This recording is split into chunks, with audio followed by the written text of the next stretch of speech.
Daniel was 9 years old when he learned that some nights are so cold they can freeze your heart before they freeze your body.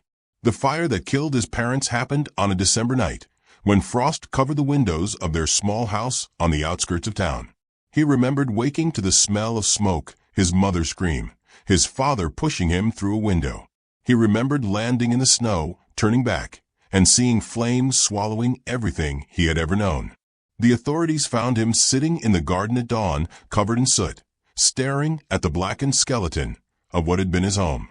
With no living relatives and no documents proving any extended family, Daniel was transferred to the São José Orphanage 3 days after the funeral. He carried nothing but the clothes he wore and a small wooden horse his father had carved for his 7th birthday. The orphanage stood like a gray wound on the edge of the city, a 3-story building with barred windows and walls that wept moisture even in summer. It housed 43 children in spaces designed for half that number. The air inside always smelled of mold, overcooked cabbage, and something else Daniel could never name, the scent of hope slowly dying. Senor Augusto, the director, was a heavy man in his 50s with small, calculating eyes and hands that were always cold, even when they struck you. He ran the orphanage like a business, and the children were inventory. Daniel learned the rules quickly. Wake at 5. Work before breakfast. School only if you finished your chores. Dinner was watered-down soup and hard bread. Complaints were punished with days in the basement, a windowless room where the darkness was so complete you could feel it pressing against your eyes. But the worst rule was the one never spoken aloud. Some children disappeared. It happened every few months. A child would be called to Senor Augusto's office after dinner. The next morning, their bed would be empty, their few belongings gone. When the others asked questions, they were told the child had been adopted by a good family. Daniel knew it was a lie. He had seen the men who came late at night, parking unmarked vans behind the building. He had heard whispered negotiations, the exchange of money, the false documents signed in lamplight. He had watched from the dormitory window as children were led away with blank faces, their small hands trembling. One of those children had been Lucas, Daniel's only friend in the orphanage. Lucas was 8 years old, small for his age, with a nervous habit of picking at his fingernails until they bled. He used to share his bread with Daniel when the portions were especially small. He told stories about flying machines he would build one day. The night before Lucas disappeared, he had whispered to Daniel in the darkness of the dormitory, "I heard Senor Augusto talking about me. He said I was perfect for farm work. Small hands, quiet disposition. Daniel, I don't want to go to a farm." Daniel had tried to reassure him, told him it might be a real family, a real chance. But Lucas had simply stared at the ceiling, tears running silently down his temples. The next morning, Lucas was gone. That was 3 weeks ago. Since then, Daniel had been watching, listening, learning. He noticed the pattern. Senor Augusto chose children who had no one asking about them, children whose files were incomplete, children the world had already forgotten, children exactly like Daniel. The confirmation came on a frozen Tuesday in January. Daniel had been sent to clean Senor Augusto's office, a task given only to the children considered most obedient. While dusting the shelves, he saw his own file sitting open on the desk. Across the front page, in red ink, someone had written, "February delivery, agricultural placement, Northern region." His hands had started shaking so badly he nearly dropped the duster. That night, lying in his bunk while the other children slept, Daniel made his decision. He would not wait for February. He would not let himself be loaded into a van and driven to some remote farm where no one would ever hear from him again. He would run. He had no plan beyond that single word. No destination. No supplies. Just the desperate certainty that any fate he chose for himself would be better than the one Senor Augusto had chosen for him. He waited 3 more days, observing the night guard's routines, memorizing the timing of their rounds. The orphanage was old, and like all old buildings, it had weaknesses. There was a window in the second-floor bathroom that didn't lock properly. There was a drain pipe that looked rusted but was actually still solid. There was a gap in the fence behind the garbage bins where the wire had pulled away from a post. On Saturday night, when the winter wind howled loud enough to cover small sounds, Daniel made his move. He waited until the 2 a.m. guard check, then slipped out of his bunk. He had hidden his father's wooden horse inside his shirt, along with a piece of bread he had saved from dinner.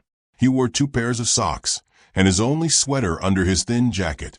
The bathroom window opened with a soft creak that made his heart stop, but the wind was louder.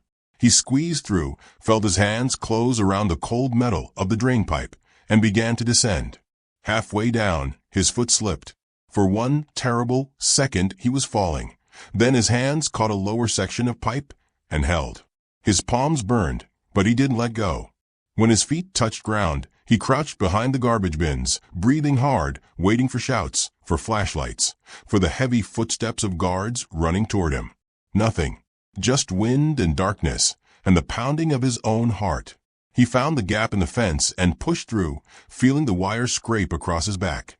Then he was outside, truly outside, standing in the frozen night with no walls around him. For a moment, the freedom was so vast it terrified him more than the orphanage ever had. Then he started running. He ran through streets he barely recognized, away from the city center, toward the dark hills that rose beyond the industrial district. He had no idea where he was going. He only knew he had to put distance between himself and Señor Augusto. The temperature was dropping. His breath came out in white clouds that hung in the air. His thin jacket was useless against the wind, and soon he couldn't feel his fingers. But he kept running. After what felt like hours, the streets gave way to dirt roads, then to paths that wound up into the hills. The city lights faded behind him. The darkness became total. Daniel slowed to a walk, then stopped, bending over with his hands on his knees, gasping for air that burned his lungs with cold. When he looked up, he saw nothing but shadows and the vague shapes of trees against a starless sky. He had no idea where he was. Worse, he was starting to shiver uncontrollably. The cold was no longer just uncomfortable. It was becoming dangerous. He knew about hypothermia from a book he had read in the orphanage library. He knew that when you stopped shivering, when you started feeling warm and sleepy, that was when you were dying. He forced himself to keep moving, stumbling forward along a path he could barely see. His feet were numb inside his worn shoes. His teeth chattered so hard his jaw ached. That was when he fell. His foot caught on something, a root, a rock he didn't know, and suddenly he was tumbling down a slope, rolling through frozen brush and sharp stones. He tried to grab onto something, anything, but there was nothing to hold. He hit the bottom hard, the impact knocking the air from his lungs. For several seconds he lay there, too stunned to move, staring up at the black sky. Then, slowly, he sat up. He was in some kind of ravine or gully. The slope he had fallen down was steep and would be difficult to climb in the dark. But more importantly, as his eyes adjusted, he saw something that didn't belong.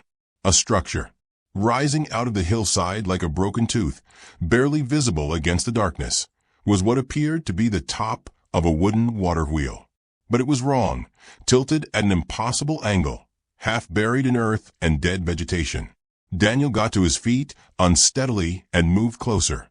As he approached, he realized what he was seeing. It was an old mill, but it wasn't sitting on the surface of the ground. It had been swallowed by the hillside, as if the earth had slowly consumed it over decades. Only the very top of the structure was visible, part of the roof, the upper portion of the water wheel, and what looked like the frame of a door buried up to its upper third.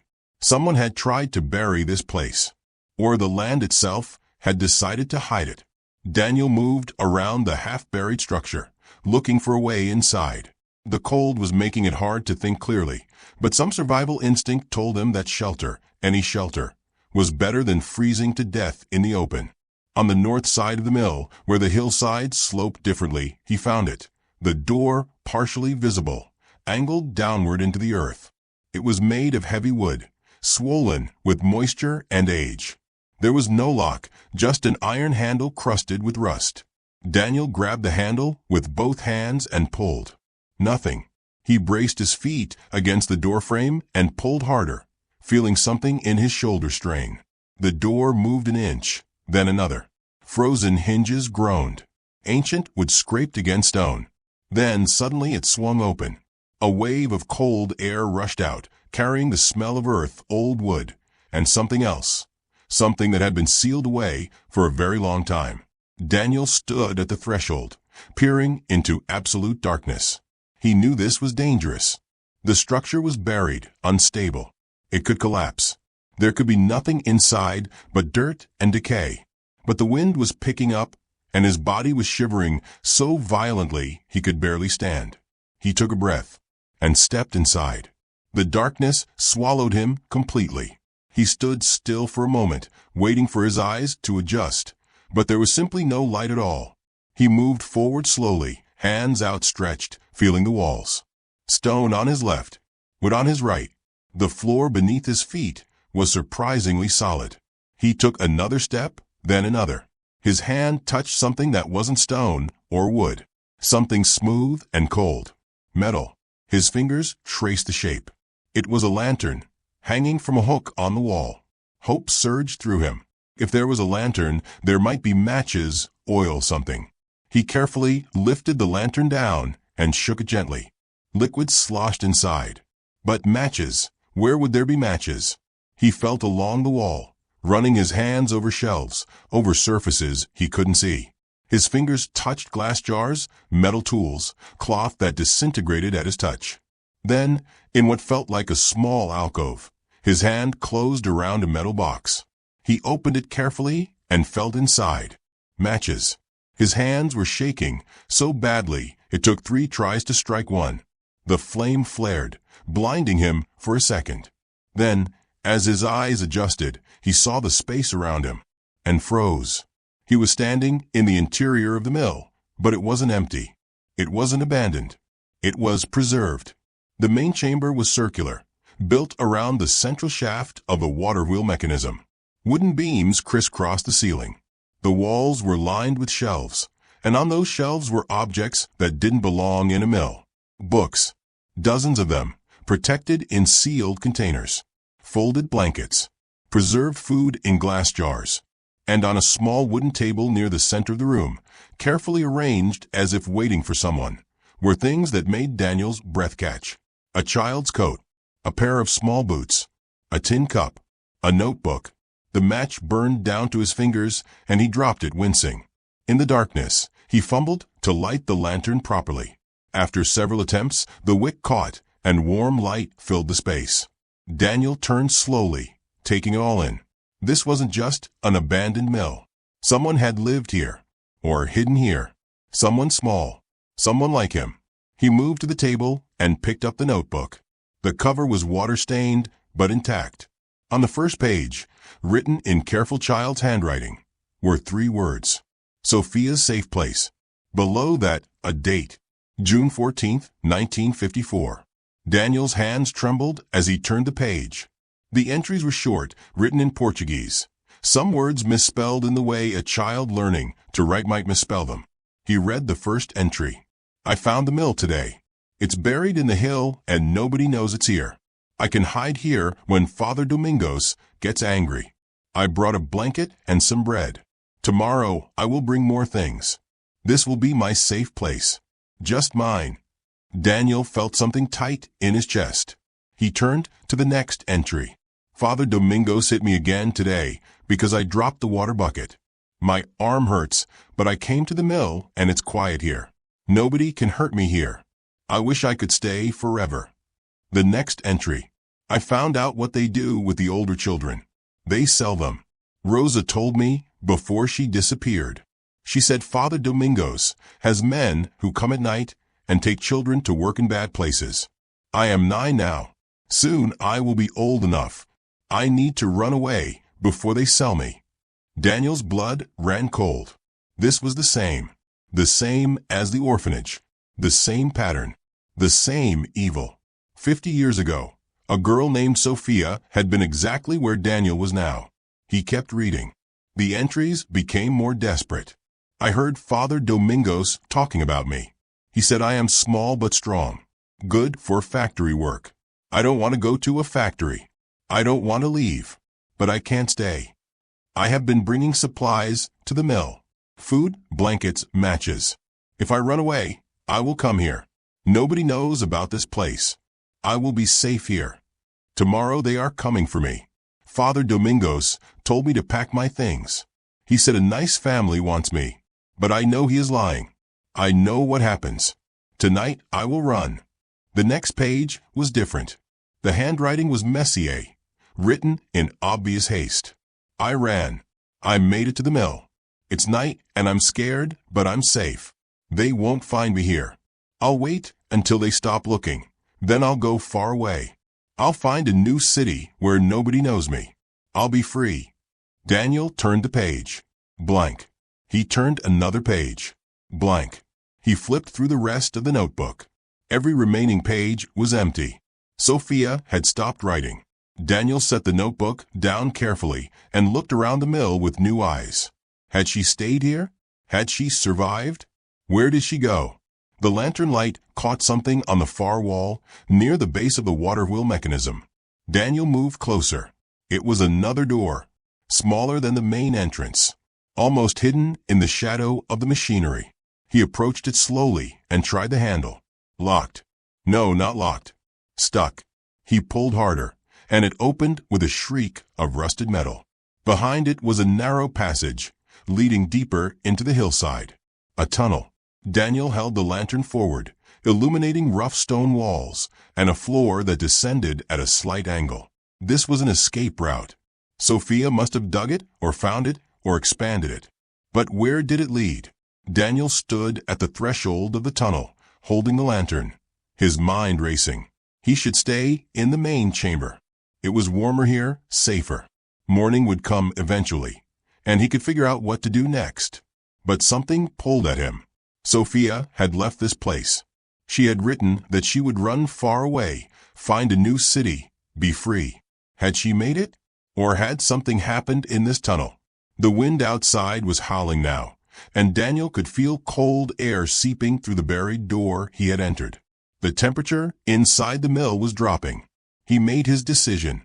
He would follow the tunnel, just a little way, just to see. He stepped into the passage. The walls were close on both sides, barely wider than his shoulders.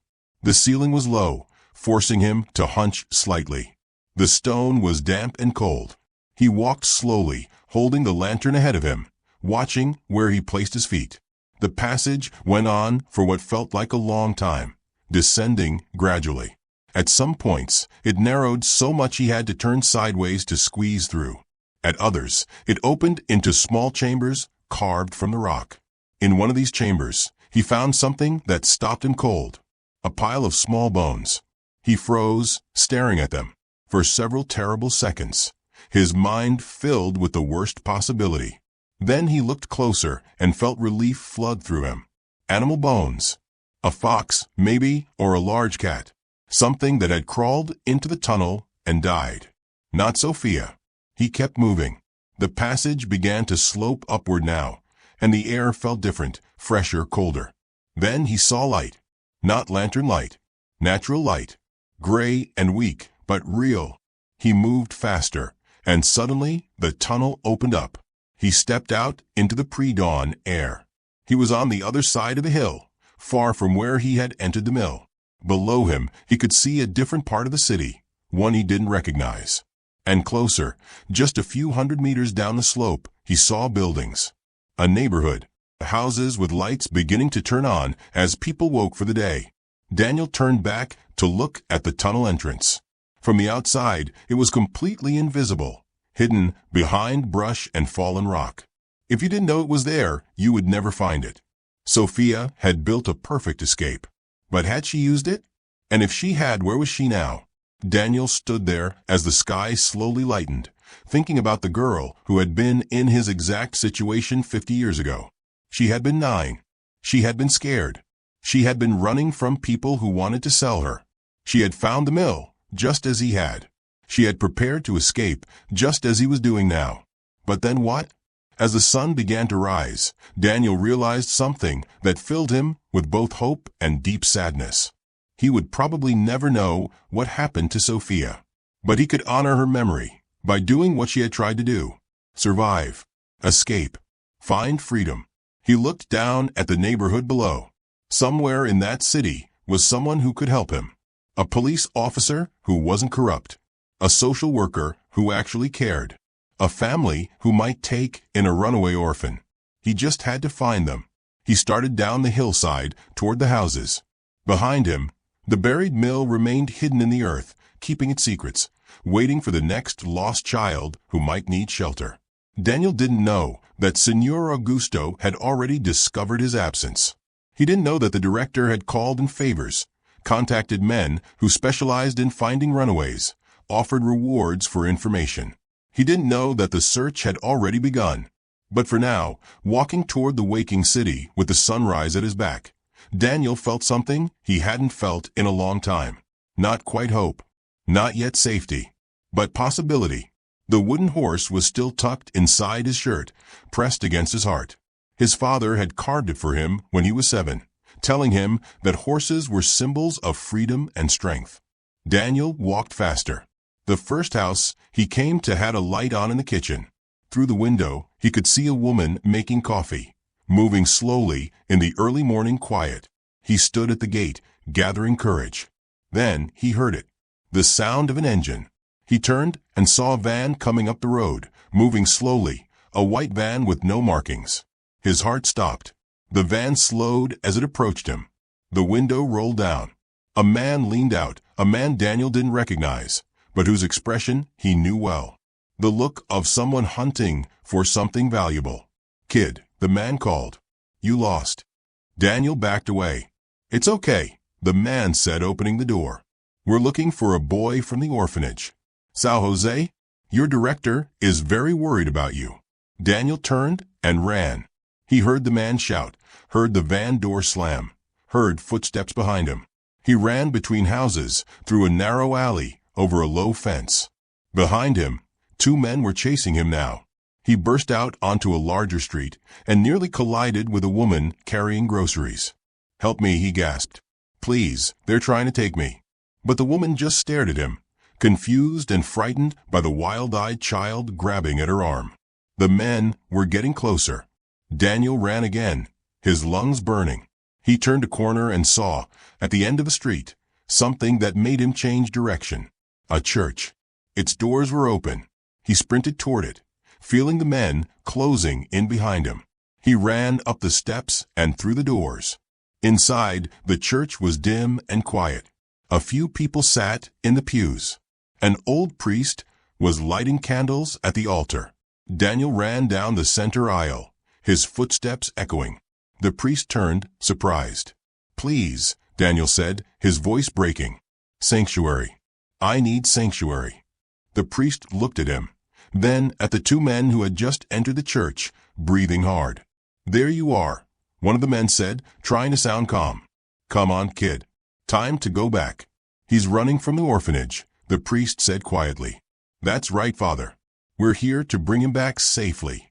The priest looked at Daniel, really looked at him, at his torn clothes, his scratched face, his terrified eyes. "Is this true?" he asked Daniel. "You ran from the orphanage?" Daniel nodded, unable to speak. "Why?" Daniel found his voice, thin and shaking. "They sell children. They sell us to people who hurt us. They were going to sell me." The men behind him laughed uncomfortably. "Father, the boy is troubled. He makes up stories. This is very common with disturbed children." But the priest was still looking at Daniel. "What's your name, son?" "Daniel." "Daniel, have you eaten today?" Daniel shook his head. The priest turned to the men. "I will need to verify this with the orphanage director myself before I release this child into anyone's custody." "Father, we don't have time for." "Then you should have brought proper documentation," the priest said, his voice hardening. "This is a house of God. You will not take a frightened child from this church without proper authority." The men looked at each other.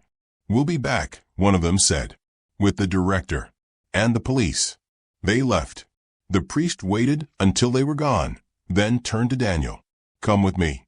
He led Daniel through a side door into a small office filled with books and papers. "Sit," he said, gesturing to a chair. "I'll bring you food." He returned a few minutes later with bread, cheese, and hot tea. Daniel ate like he was starving, because he was. The priest watched him quietly. "Tell me the truth," he said finally. "All of it." So Daniel did. He told him about the fire, about the orphanage, about Lucas and the other children who disappeared. He told him about the men who came at night, about Señor Augusto's cold eyes and colder hands. He told him about the mill, about Sofia's notebook, about how history was repeating itself.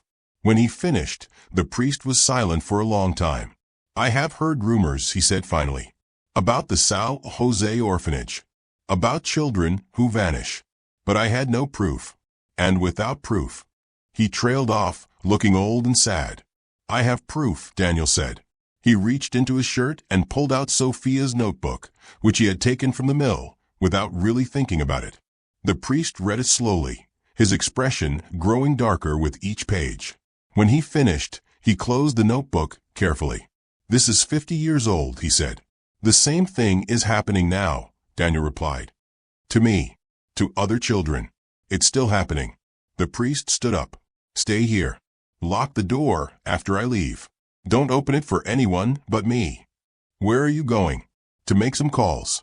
If what you're telling me is true, there are people who need to know." He paused at the door. "What was the girl's name? The one who wrote this?" "Sofia." "Sofia," the priest repeated softly. "I wonder what happened to her." "Me too," Daniel said. The priest left, and Daniel locked the door. He sat in the quiet office, holding the notebook, wondering if Sofia had ever found the safety she was looking for. Wondering if he would. Outside, the city was waking fully now. The sun was rising, and somewhere out there, men were looking for him. But for the moment, in this small room filled with books and the smell of old paper, Daniel was safe. He opened the notebook again and read the last entry Sofia had written.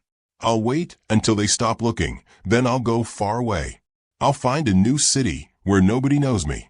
I'll be free." Daniel hoped she had made it. He hoped he would too. The priest returned 2 hours later. When Daniel unlocked the door, he saw the priest wasn't alone. With him was a woman in her 40s, wearing a simple dress and carrying a briefcase. She had kind eyes and a serious expression. "Daniel," the priest said, "this is Dr. Helena Rodriguez. She works for the Department of Child Services. The real one, not the local office. She came from the state capital." Dr. Rodriguez knelt down to Daniel's level. "Father Tomas told me everything," she said. "About you, about the orphanage, about the notebook. I need to ask you some questions. Is that all right?" Daniel nodded. She spent the next hour asking him detailed questions about the orphanage, about Señor Augusto, about the children who had disappeared.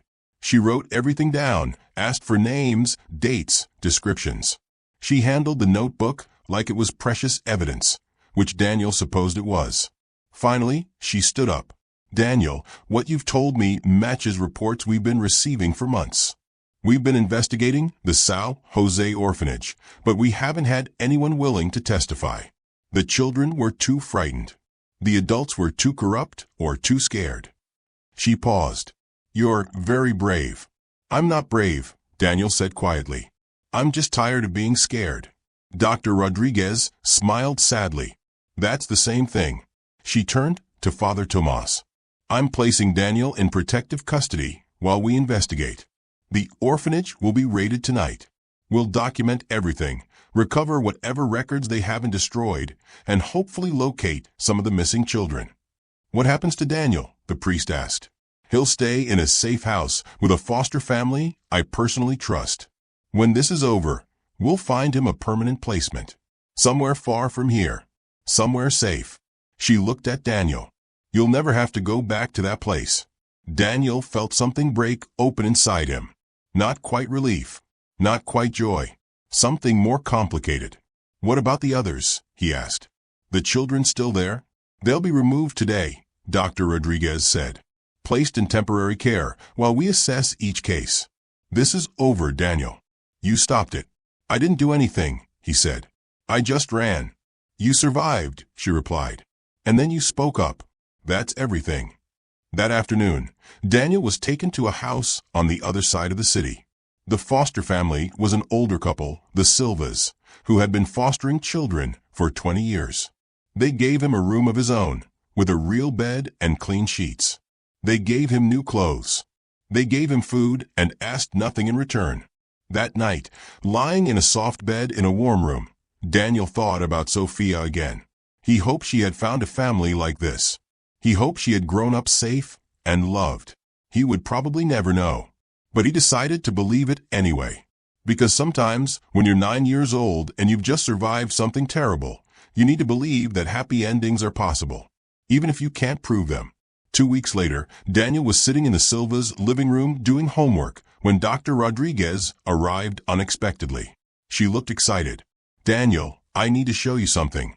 She opened her briefcase and pulled out a folder. "After you gave us the notebook, we started researching.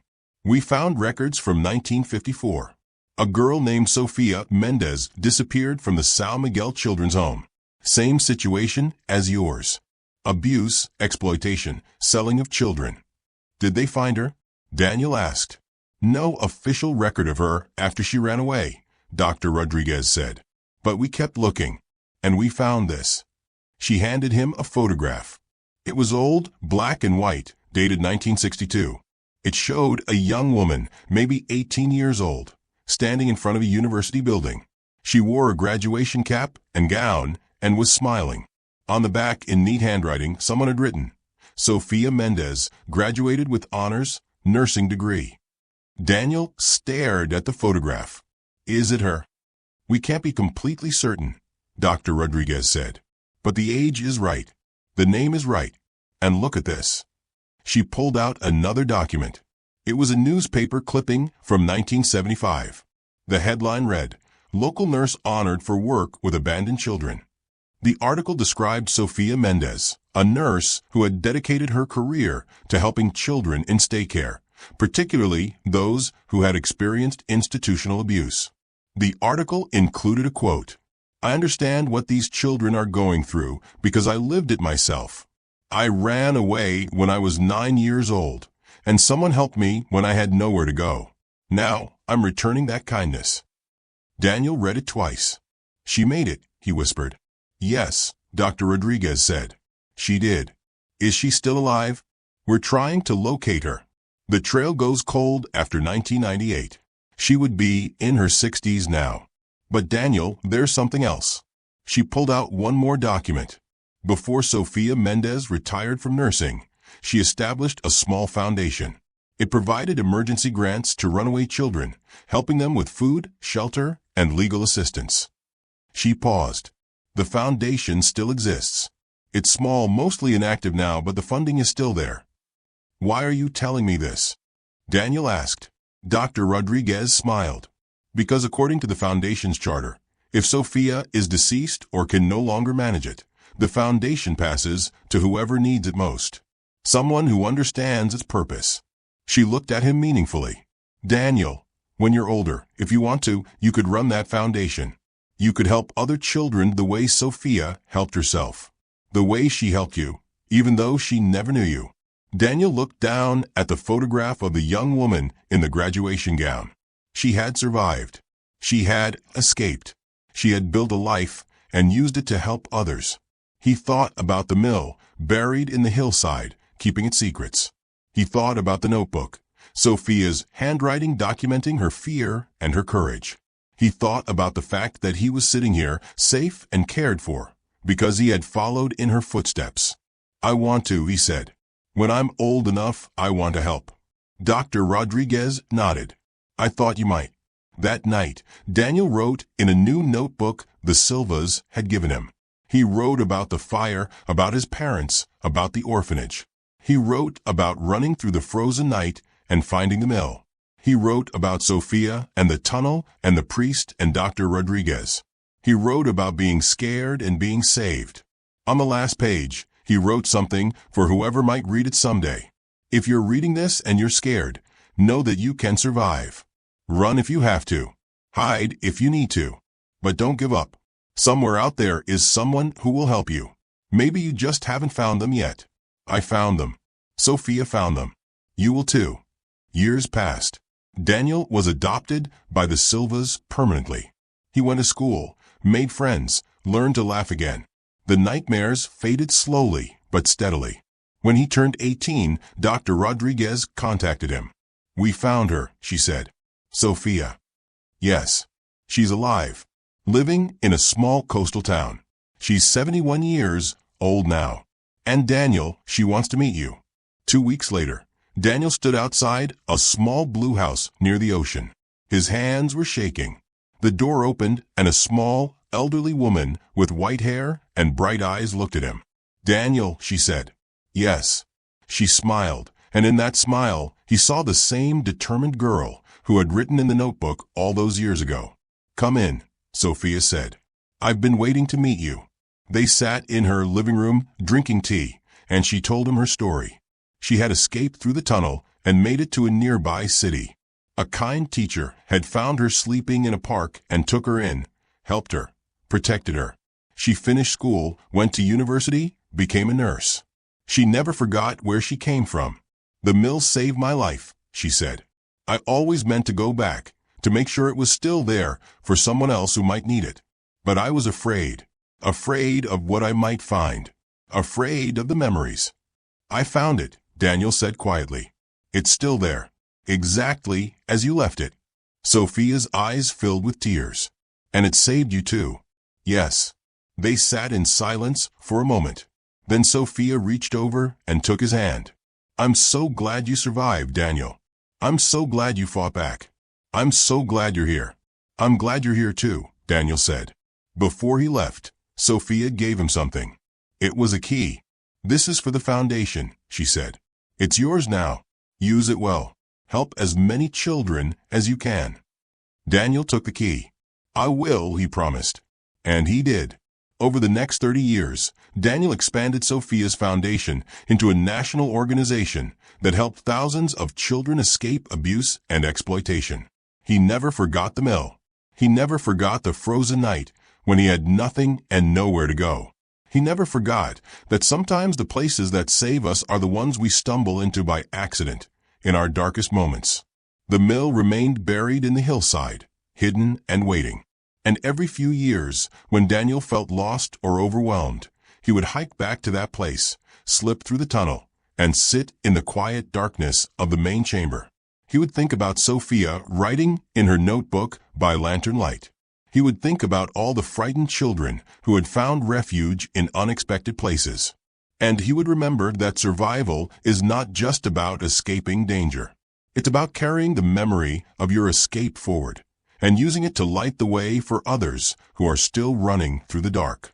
The wooden horse his father had carved sat on his desk for the rest of his life, a reminder of what he had lost and what he had found.